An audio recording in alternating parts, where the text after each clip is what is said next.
Queridos, quero trazer uma reflexão nessa noite sobre o Dia dos Pais, uma mensagem aos pais homens, que com certeza edificará bastante as mães e também falará ao coração dos filhos, porque os pais lutam, dão suas vidas e se sacrificam para formar filhos que se tornem homens e mulheres que amam e andam com Deus.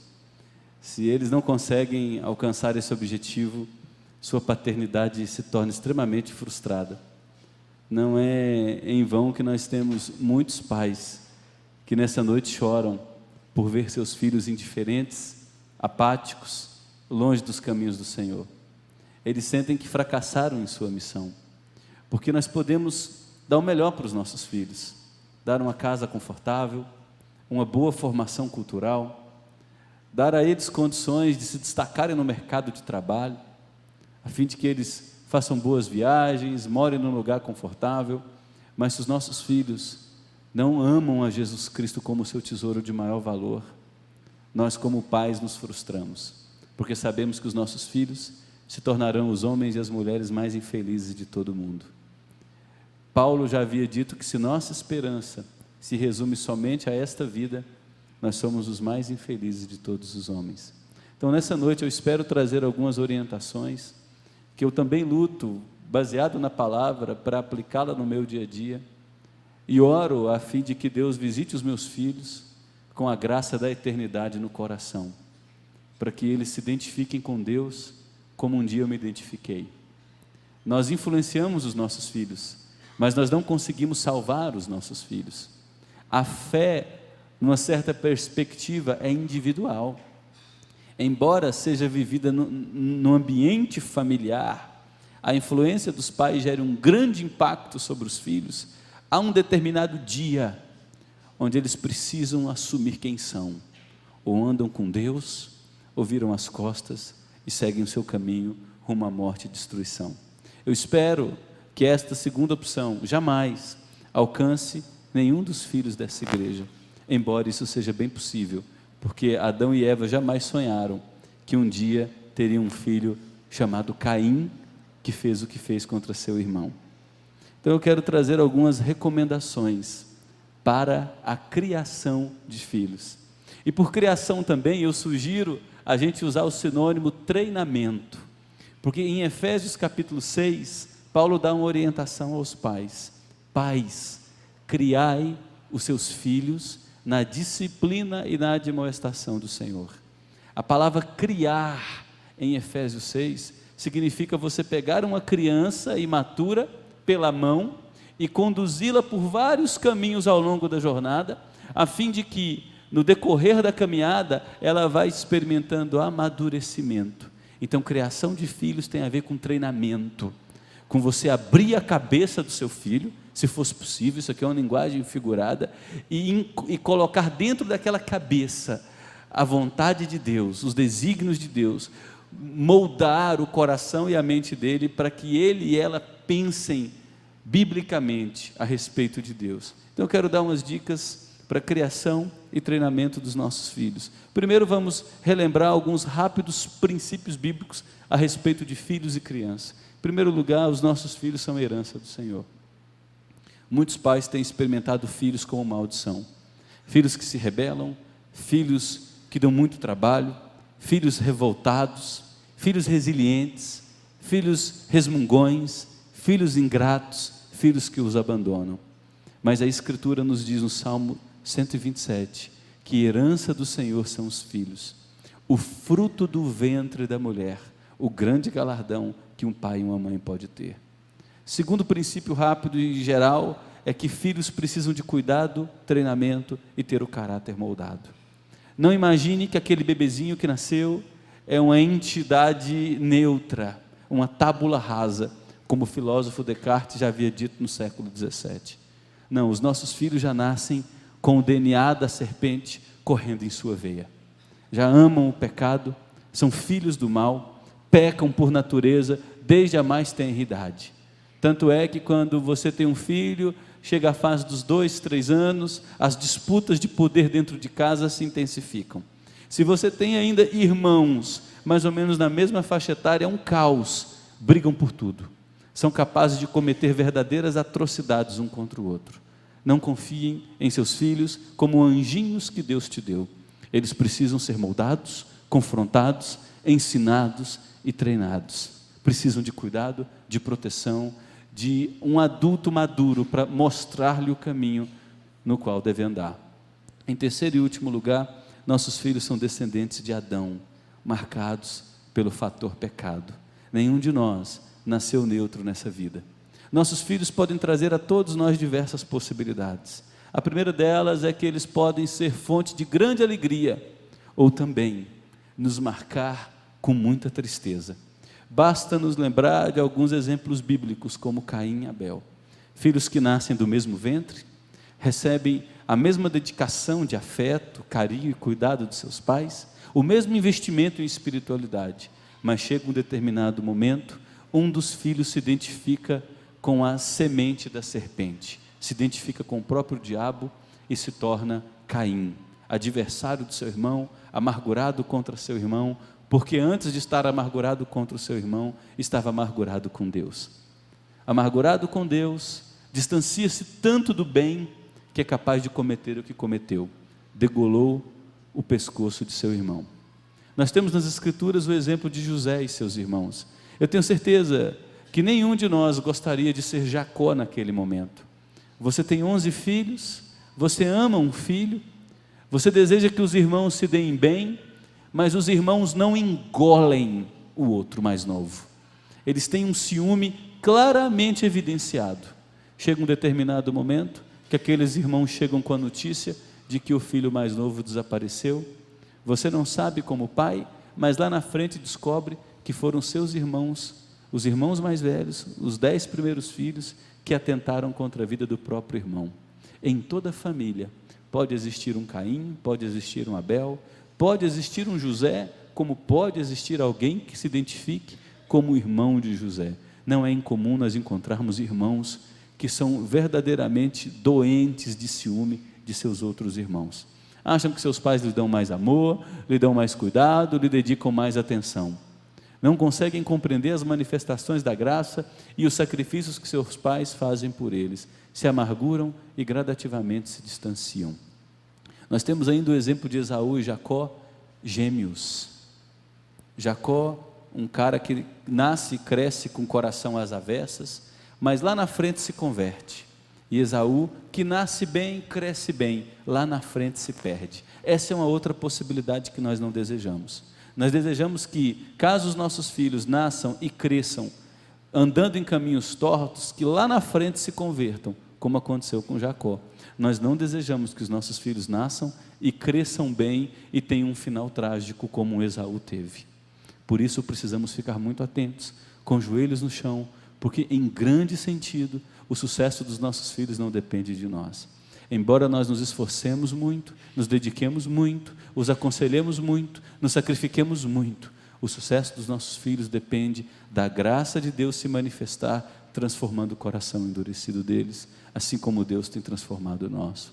Lembre-se também de Aminon e Absalão, irmãos que cresceram junto, ambos príncipes, filhos de Davi. Num determinado momento, um irmão assassina também o outro irmão.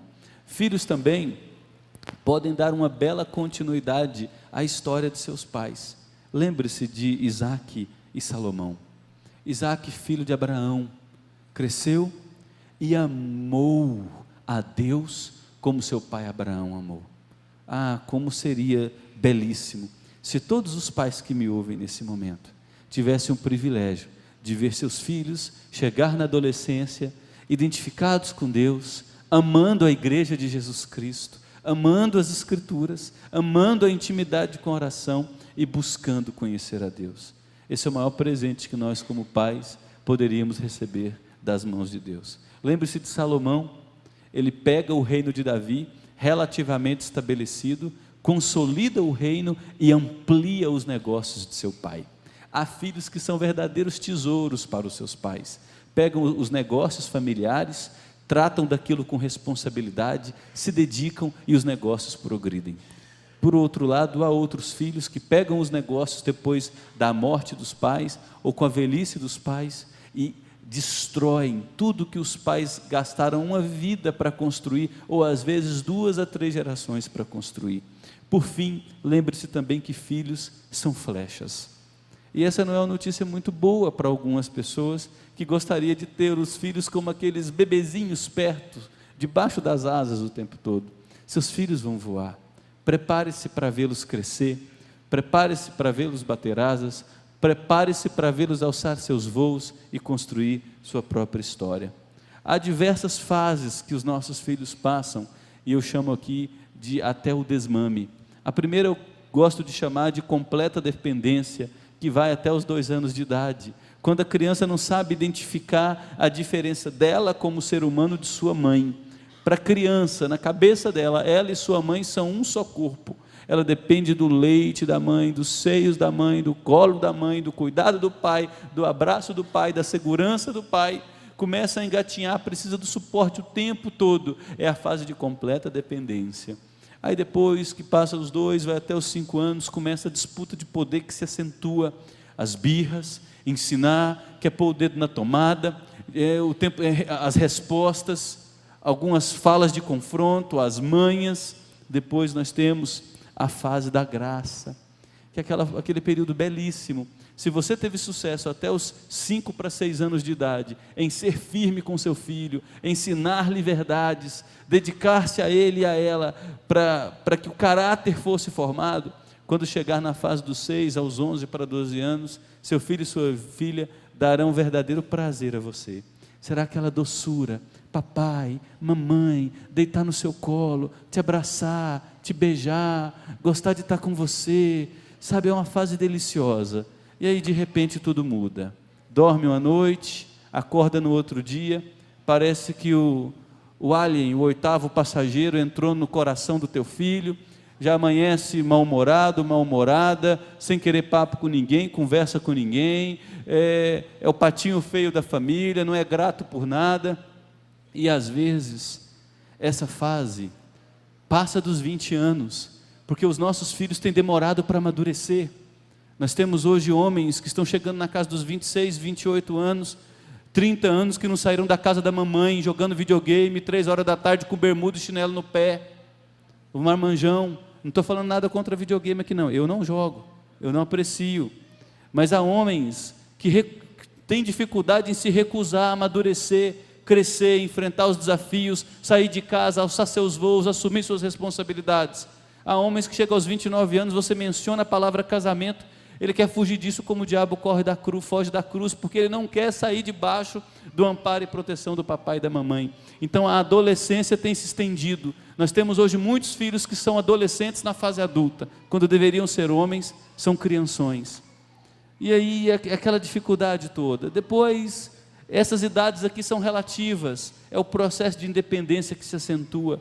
Seu filho entra na universidade, os anos estão se passando, está quase se formando, termina a universidade, ingressa num estágio, entra numa pós-graduação, se não, fez um curso técnico, se qualifica profissionalmente, começa a ingressar no mercado de trabalho, começa a ter aqueles relacionamentos mais sérios, 27, 28 anos, 30 anos, pensa no noivado, vai financiar o apartamento, o primeiro imóvel, a primeira casinha, minha casa, minha dívida. É assim que a vida começa, e aí vai com um processo de independência sendo fortalecido, dos 28 aos 30 anos, está lá casado, tem que se adaptar, saiu do cordão umbilical dos pais, vem os conflitos de adaptação no casamento, porque casa idealizando que a esposa o trate como a mãe tratava, ela casa idealizando que o marido o trate como o papai e a mamãe carinhosos tratavam, e aí vê que se casou com outro pecador, com uma mala sem alça, tem que administrar todas as tensões diárias, e é assim a nossa vida, a vida dos nossos filhos. E aí vem a idade adulta, que é quando a gente vê que a vida é dura, tem seus embates, que as coisas não vêm fácil, nós temos que lutar, construir famílias, as contas que chegam todo mês, o orçamento apertado, gerenciar para não entrar no vermelho e se afundar. A vida começa a se estabilizar. Isso é relativo, viu? Porque nem todos se casam mais nessa fase. Nós temos em muitas igrejas já, lamentavelmente, jovens adultos divorciados, jovens adultos que nunca se casaram, solteirões, mulheres solteiras, adultas, porque receberam de seus pais o seguinte estigma familiar: olha, não confie em homem, seja independente, porque em homem não se confia. Aí adquiriu um certo vírus de homem, é muito bem sucedida na universidade, consegue se qualificar profissionalmente, aos 28, 29 anos, está ganhando muito bem, tem seu automóvel, tem às vezes seu próprio imóvel já, mas começa a notar o vácuo na alma. As amigas já estão noivas, estão casando, e ela é a madrinha, a testemunha de todos os casamentos, e nada para ela. Lamentavelmente, o número de mulheres adultas solteiras é muito comum em nossas igrejas atualmente. O número de adultos, jovens, divorciados, fatalmente tem sido natural também em nossas comunidades. E aí os pais têm um desafio com seus filhos até os 26 anos de idade, porque os nossos filhos têm demorado mais para amadurecer. Antes eles já alçavam seus voos aos 16, 17 anos, década de 70, década de 80, início dos anos 90, nossos filhos que tinham no máximo o segundo grau, o ensino médio, já estavam no mercado de trabalho. Hoje tem que ter curso superior, tem que ter uma pós-graduação, tem que estar ingressado no mestrado, tem que estudar para concurso, tem que estar passado no concurso, então tudo está ficando mais tarde. Então quais são os desafios para os pais até os 26 anos de seus filhos? Eu creio que o primeiro desafio é que nós precisamos aliar a coerência entre aquilo que professamos crer e a maneira como vivemos. Moisés chama todos os pais antes de entrar na terra prometida e diz para os pais: eu vou levar vocês para um lugar de muito descanso, de muita fartura, de muita alegria e gozo, mas para que os seus filhos aproveitem tudo isso ao crescerem, é necessário que vocês, em primeiro lugar, amem a Deus de todo o coração. É necessário que vocês confessem e professem diariamente aos seus filhos que o jeito de pensar de vocês é dominado pela eternidade, pelos padrões de Deus. Seus filhos não podem crescer em lar secularizados. Vocês têm que andar com Deus e amar a Deus. E na medida em que vocês vão caminhando com Deus no dia a dia da jornada, tragam seus filhos para andar com vocês. É por isso que Provérbios 22, aquele texto conhecido no verso 6 diz: ensina a criança no caminho em que deve andar, é trazer junto. Então o principal desafio para os pais, ao longo do processo de amadurecimento dos filhos, é aliar a fé que diz ter com a vida correta dessa fé, porque os nossos filhos, na medida em que amadurecem, conseguem desenvolver muita sensibilidade para notar a nossa hipocrisia, para notar que a gente professa algo com os lábios, mas em casa vive outro. É mulher que não respeita o marido, que é cada dia mais comum, desrespeita o marido na frente dos filhos, grita com o marido na frente dos filhos, um homem distante dentro de casa, omisso, cujo Deus e o ventre é dominado por Mamon, ele ama o dinheiro e todos os significados de dinheiro que a nossa cultura traz. O filho cresce vendo que seu pai é religioso de tradição de fim de semana, mas no dia a dia não abre as escrituras, no dia a dia não existe oração em casa, no dia a dia não existe piedade, a Netflix é que domina o lar, o smartphone domina os olhos, o coração, as emoções da mãe. Cresce vendo isso, e na medida em que vai chegando na adolescência, começa a desenvolver um alto grau de sensibilidade para identificar a incoerência entre a nossa fala e a nossa vida. O segundo desafio é a aplicação sábia da disciplina. E a disciplina bíblica, por muito tempo, ela foi compreendida de maneira equivocada, porque a gente entende que é só bater, pegar a vara e dar um couro sem dó nesse menino. Mas a palavra disciplina é muito maior, que às vezes você ter que exercer uma pressão física. Disciplina envolve você moldar o jeito da criança pensar, é você endireitar o caminho dela. Às vezes é a fala dura, outras vezes é aquele puxão de orelha, vem cá, vamos ter uma conversa séria. Outras vezes sim, restringir seu filho do uso de determinada coisa, são aqueles castigos clássicos. Outras vezes, se a persistência na dificuldade, na burrice continuar, me perdoem essa palavra, porque às vezes agem como tolos, se a persistência na tolice continuar, precisa de uma pressão física. Mas é muito mais. Disciplina significa você moldar o jeito de pensar de uma criança, é educá-la para a vida. E olha as várias recomendações das Escrituras. Provérbios 22:6, que eu já li, já mencionei: ensina a criança no caminho que deve andar, e ainda quando for velho, não se desviará dele. Segundo texto, Provérbios 22:15, a tolice, note que expressão séria, a tolice está ligada ao coração da criança, mas a vara da disciplina a afastará dela. Tenha absoluta certeza que a escola não ama o seu filho mais do que você ama, que os youtubers não amam os seus filhos mais do que você ama, que os digital influencers não amam o seu filho mais do que você ama. Então lute para instruir a mente e o coração do seu filho no caminho da verdade. Há um outro texto também de Provérbios 23:13 que diz: não retires da criança a disciplina, pois se a fustigares com a vara, não morrerá. Há pais que cresceram com aquela filosofia de que se eu tiver que castigar ou corrigir o meu filho, é sinônimo de que eu não o amo. Mas a Escritura diz que o pai e a mãe que ama o seu filho, cedo o disciplina. A ausência de correção é, segundo a palavra de Deus, a evidência de que nós não amamos os nossos filhos. Eles têm um coração ligado à tolice, eles ouvem facilmente conselhos de amigos e amigas. Entrou na adolescência principalmente, o pai chora, ora, ensina, luta, e de repente acorda e os amigos dão os conselhos mais sábios do mundo. O filho se recusa a ouvir o conselho dos pais e acha que o seu bando é dono da verdade absoluta. É uma fase muito difícil. A vara e a disciplina dão sabedoria, mas a criança entrega a si mesma, olha só, envergonha sua mãe. Então, mulher, porque o texto bíblico direciona você, não entregue seu filho para a secretária do lar, não entregue teu filho para terceiros. Você é responsável pela educação dos teus filhos. E lamentavelmente nós vivemos numa geração de mulheres que têm abandonado seus maridos e abandonado seus filhos.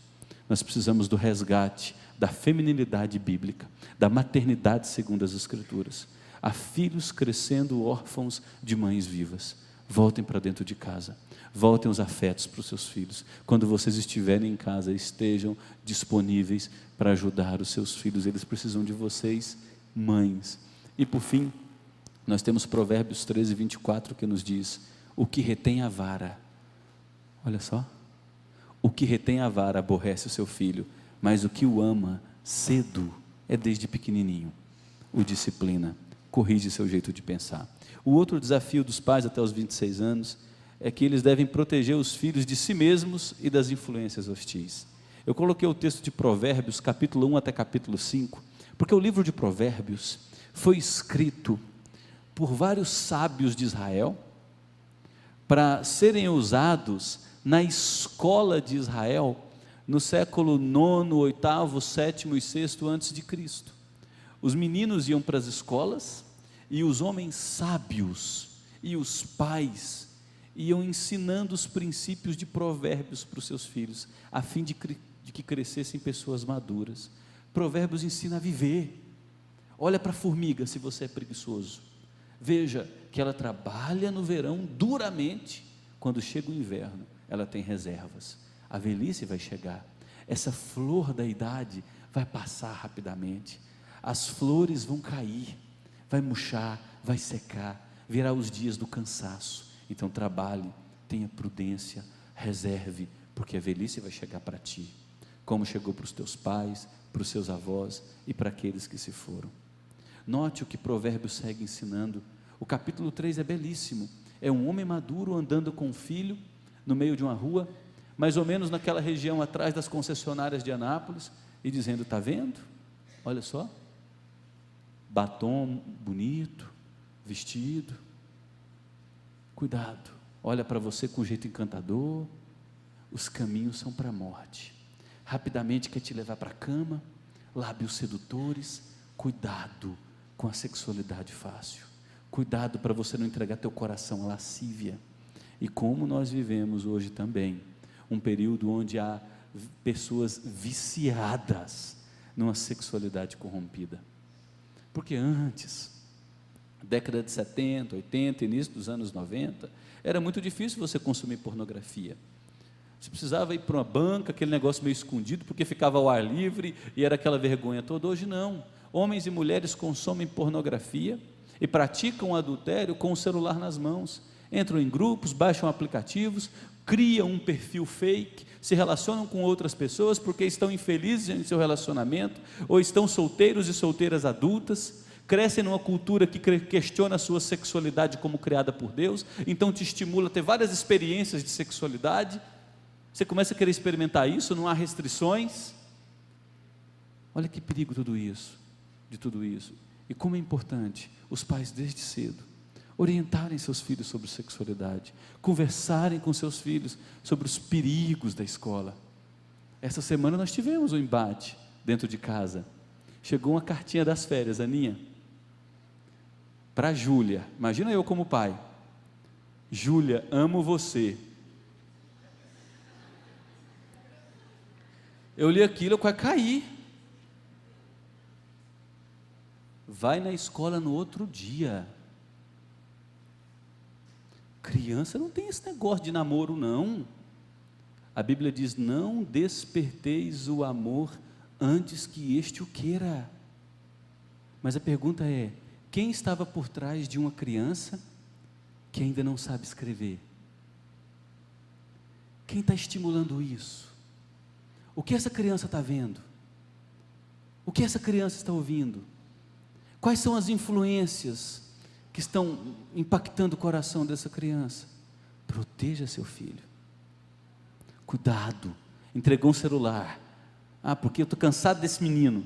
Preciso ficar umas 2, 3 horas livre dele ou dela. Entrega o celular. Cuidado. Você precisa ter controle, saber quem são os amigos, quem está moldando os pressupostos do seu filho. Você tem que proteger os seus filhos de si mesmos e das influências hostis. Orienta seus filhos nos pontos críticos da vida.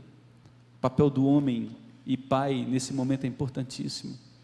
Como é importante um homem maduro dentro de casa, que luta para amar sua esposa, que luta para ser fiel a ela até o fim, que luta para conviver com as dificuldades dela até o fim, envelhecer com ela, o que está cada vez mais raro.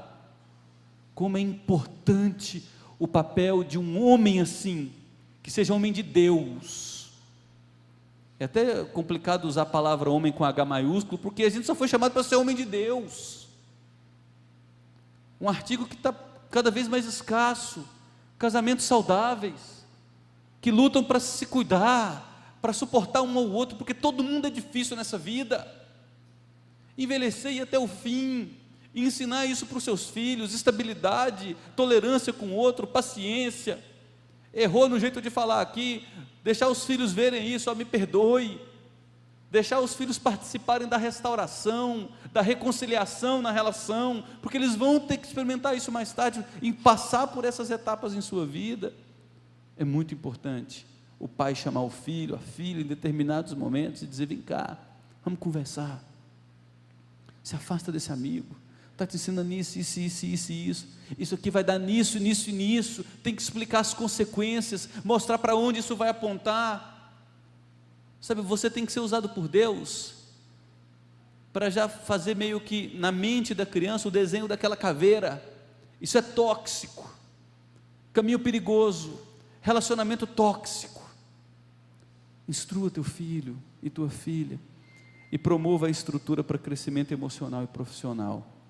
Como é importante desde cedo você já discernir as aptidões, os dons, as facilidades que teu filho e tua filha têm, para ir já orientando num caminho vocacional.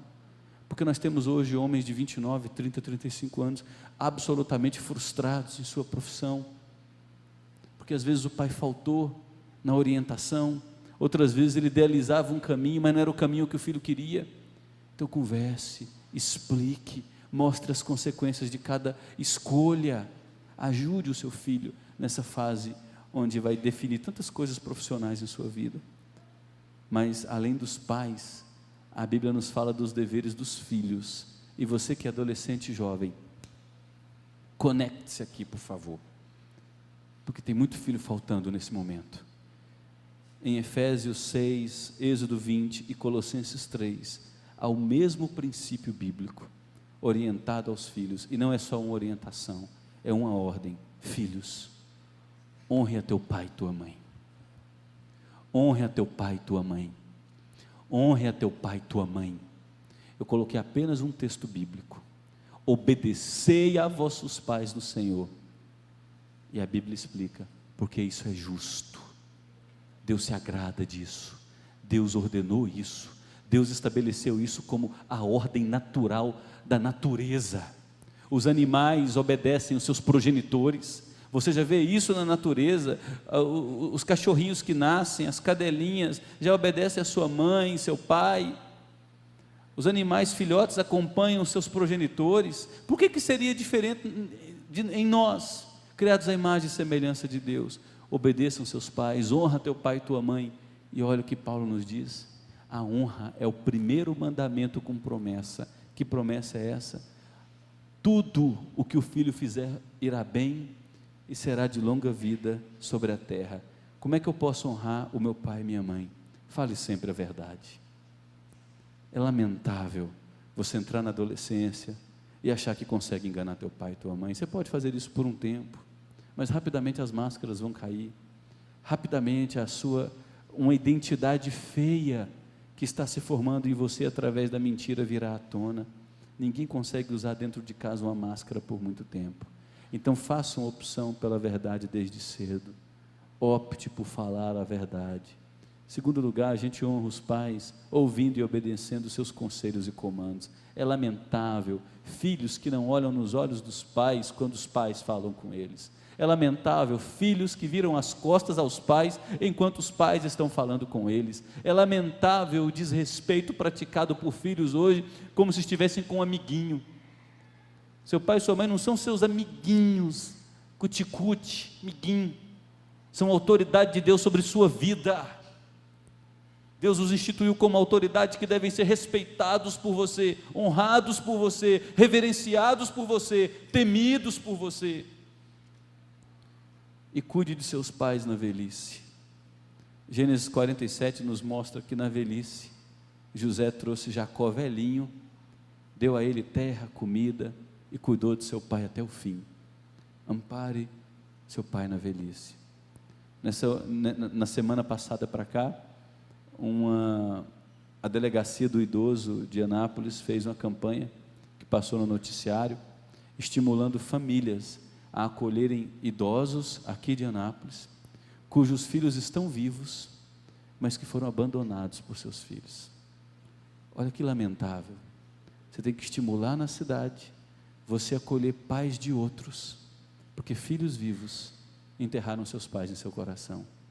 Então cuide de seus pais na velhice, ouça seus comandos, ainda que você não goste da orientação do seu pai, ainda que você não concorde com o que teu pai diz, obedeça a teu pai e tua mãe, porque foi Deus quem mandou você fazer isso, e Ele deu promessa, de que se você o fizer, Ele vai abençoar teus dias, Ele vai fazer teus caminhos prósperos, e Ele vai marcar sua vida com muita riqueza na alma.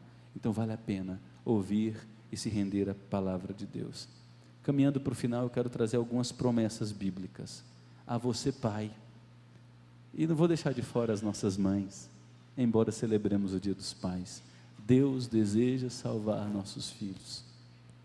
Agarre-se a essa promessa, apegue-se a essa promessa, porque derramarei água sobre o sedento, diz o Senhor em Isaías 44, e torrente sobre a terra seca. Deus está dizendo que vai inundar a região que está seca. Derramarei o meu espírito sobre a tua posteridade e a minha bênção sobre os teus descendentes. Deus promete que se nós orarmos, buscarmos seu nome, ensinarmos os nossos filhos, lutarmos por eles e não desistirmos deles quando eles se perderem, Ele os visitará num determinado momento com o Espírito Santo.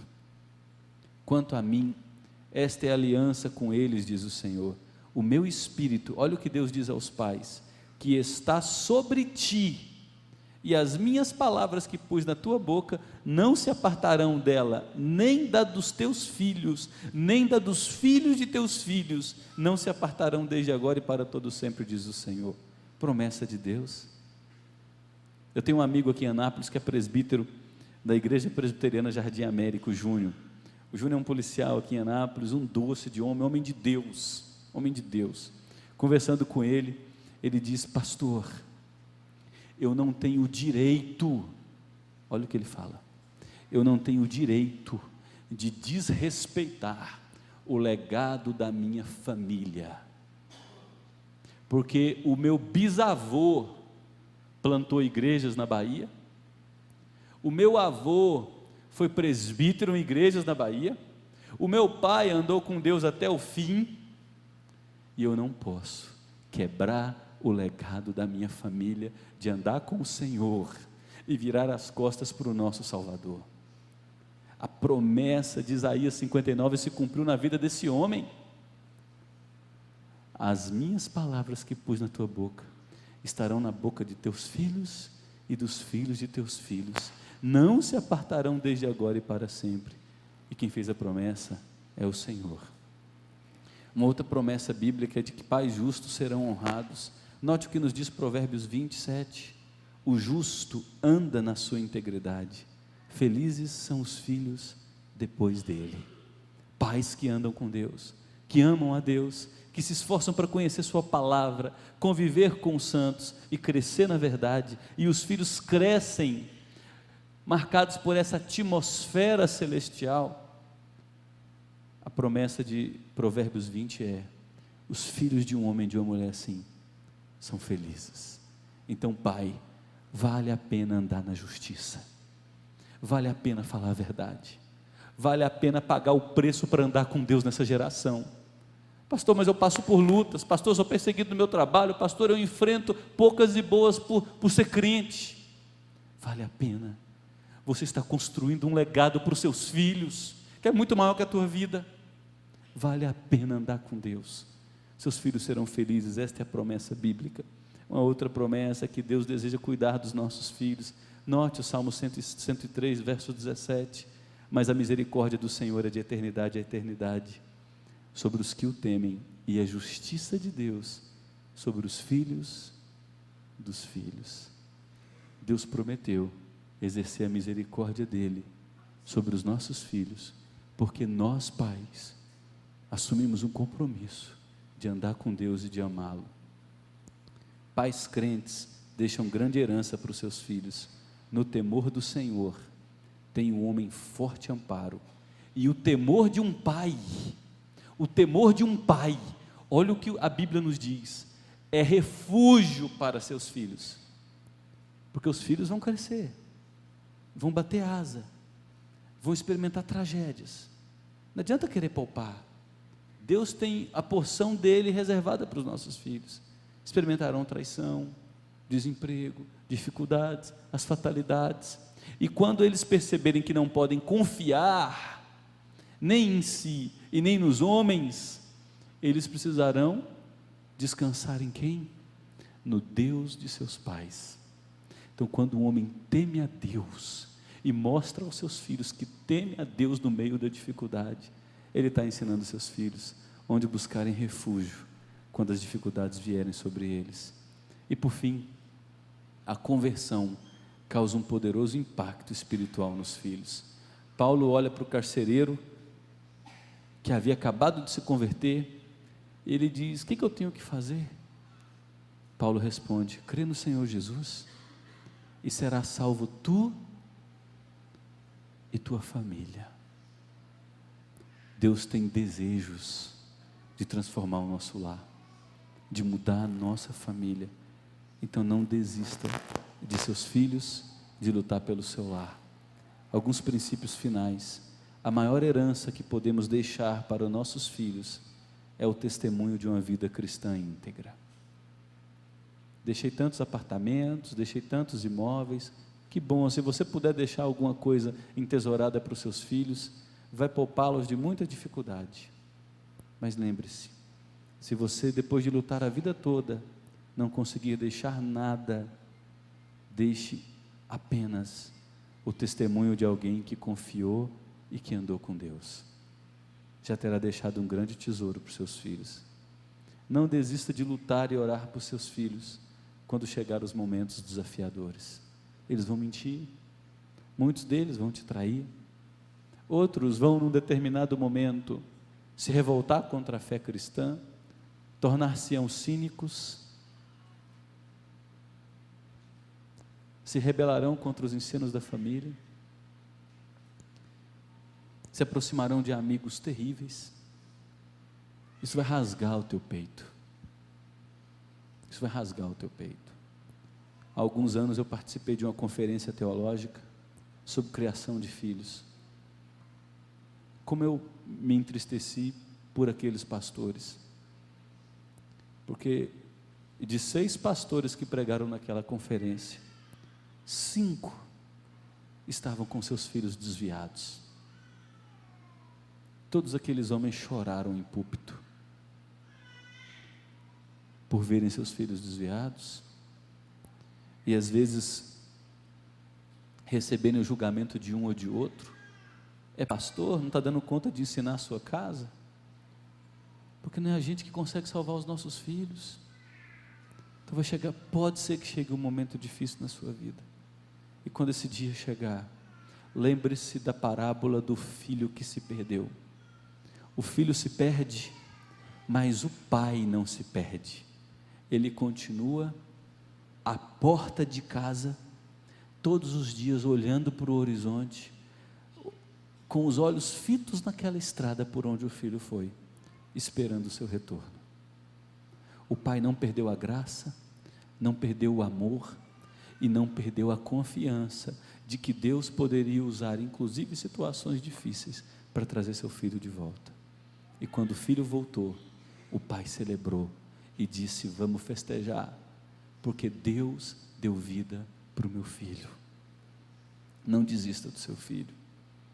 Se o seu filho está distante, se o seu filho se revoltou, se o seu filho se tornou cínico, hipócrita, ateu, no jeito de falar, de pensar, não desista do seu filho. Se a sexualidade do seu filho está rasgando o seu coração de tristeza, vergonha e decepção, não desista de amar seu filho. Deus nos concedeu filhos para serem fontes de grande prazer. Pastor, os meus filhos são. Agradeça a Deus por isso. Pastor, os meus filhos não são prazer para mim. Como estão trazendo desgosto? Como estão trazendo tristeza? Nesse momento eu quero dizer de maneira pentecostal: lembre-se das promessas de Deus para a sua vida, e em oração, peça que Deus coloque no coração dos seus filhos o cumprimento das promessas que Ele mesmo fez em sua palavra. Deus, traz o meu filho convertido.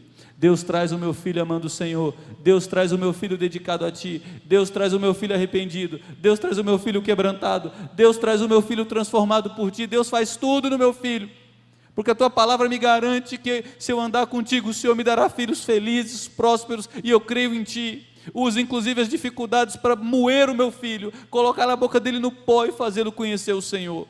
Mas traz meu filho de volta, Deus. E Deus traz. Enquanto Ele não traz, Ele está educando nós pais, ensinando a gente a pôr o joelho no chão, pôr a boca no pó e aprender oração na prática. Caso o seu filho tenha caminhado por uma estrada cheia de buracos, faça uma opção para ser fonte de graça. Graça é a maneira como Deus nos trata. A gente falha e Deus continua sendo longânimo. A gente erra e Deus continua sendo benigno. A gente diariamente e eu vou usar um neologismo aqui, se desconsagra, como o Diego orou no início do culto, e Deus continua nos atraindo a Ele. Trate seu filho e sua filha com graça, com ternura. Reafirme ao teu filho os teus desejos para ele e para ela. Discipline seu lar desde cedo para valorizar a leitura e estudo das Escrituras, a prática da oração, dos cânticos e a celebração das pequenas conquistas. Desde cedo, abra a Bíblia em casa. Desde cedo, cante a Bíblia em casa. Mulheres, lava a louça cantando, louvando. Põe roupa para lavar no tanque, louvando.